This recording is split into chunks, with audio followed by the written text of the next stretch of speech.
النهارده معانا فيديو لعرض مجموعة شركة كات او كاتربيلر.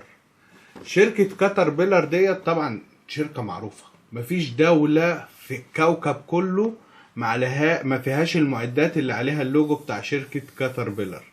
دي بتصنع بقى معدات تقيلة ومعدات الحفر والكلام ده. هي شركة امريكية وعملت لنا كده اعجوبة جديدة، يعني في اعجوبة جديدة كده جات لنا خاصة بالشركة دي. حكا نقول بسم الله ونتفرج.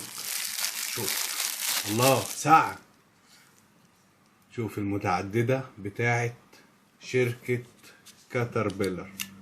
الله، شغل عدل وشغل مرتب. ده تيتانيوم، ده تيتانيوم، وده اللي هو الفايبر، والادوات بتاعتها كلها من الفولاذ. ده مش ستانلس ستيل يا جماعة، ده حتى التشبيحات بتاعت الفولاذ بتبقى باينة الشغل بتاعه. ده بص تحط ايدك عليه ساقع. ده معدن، ده معدن. الشغل ده كله كده معدن. طبعا فيها سكينة، فيها المنشار. بص المنشار الدبل بتاعه عامل ازاي، بص حاجة بنت لذينة. بص قمة في التحفنة. وفيها طبعا مفك صليبة اهو، وفيها المفك العادة والفتاحة. والقطعة ديت مش عارف بتعمل بيها ايه يعني بصراحة. وخلي بالك بص، مش مبهرجلك فيها بقى وشغل اي كلام، لا هي حتة. والحاجة اللي تستخدمها تحس ان انت في ايدك دبابة. تيجي بقى تفتح من هنا كده يا باشا، تبقى معاك ايه البنسة. بنسة خلاص اهي. بص عاملة ازاي. دي شركة كاتربيلر الامريكية. دي اول قطعة موجودة معانا. انا عجباني اول بتاعة دي. خلي بالك انا ايدي كبيرة، الحاجة اللي انا ماسكها في ايدي دي حاجة عاملة زي الدبابة. دي اول قطعة معانا. تاني قطعة معانا، يعني دي قطعة كده منفصلة بروحها. طبعا ليها الجراب بتاعها، يعني ممكن تقفل كده. بص حتة الجراب التحفة ده. طبعا دبابة زي كده لازم ليها جراب. حط فيه الدبابة بتاعتك، اقفل عليها الجراب. الناس بقى اللي بتحب ايه، المهندسين. مهندسين فين؟ الناس اللي بتطلع في الانشاء والرصف والكباري والشغل ده. الحتة دي تنفع لكم، تنفع لكم، تنفع لكم، تنفع لكم. حتة تحفة بالجراب بتاعها اهي. ومعانا تالت حتة، دي برضو مطوة. ده جي 10، وهي المطوة برضو كلها فولاذ. طبعا حاطط لك على النسول بتاعتها الشغل ده. تيجي نجربها لحظة كده، شوف اي حاجة نجرب فيها. لقيت والله. والله انتوا ولاد حلال. لحظة، ده انا خربت الدنيا. ايوه كده كل حاجة رجعت زي ما كانت. هنجرب كده السكينة دي. لا والله ما شاء الله.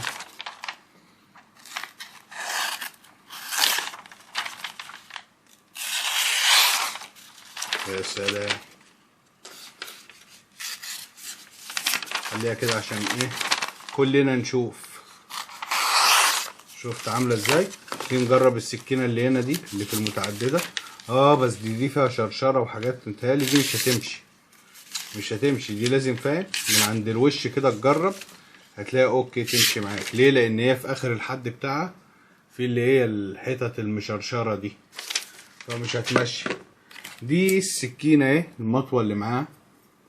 طبعا هي كلها من الفولاذ. ليها مشبك صغير من هنا اهو، عليه التعريف بتاعها او الكود بتاع المطوة نفسها. ده المشبك.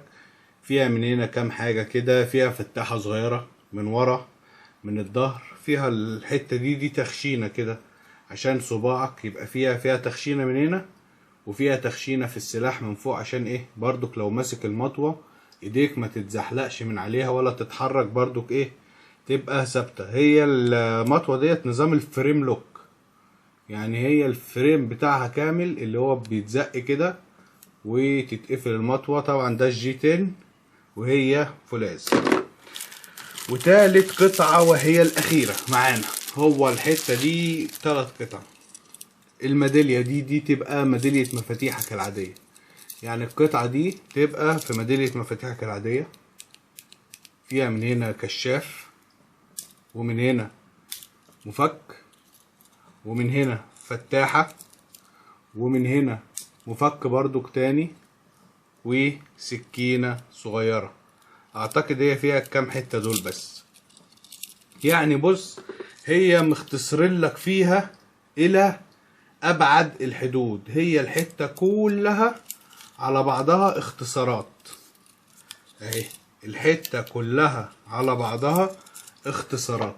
عاوز مطوة معاك مطوة، عاوز ميدالية مفاتيح بقى فيها مفك وسكينة صغيرة تفتح لك علبة تونة ولا تفتح لك حاجة، والفتاحة بتاعت الحاجة الساعة والحاجات ديت وليت والكلام ده موجود برضك معاك. عايز المتعددة الهامر دي دبابة، بص ايدي مش باينة فيها، دبابة كبيرة والله، شكلها على الحقيقة بصراحة تحفة تحفة تحفة. برضك مختصرين لك فيها كل حاجة، هم جوز مفكات والمنشار والسكينة والفتاحة والبنسة.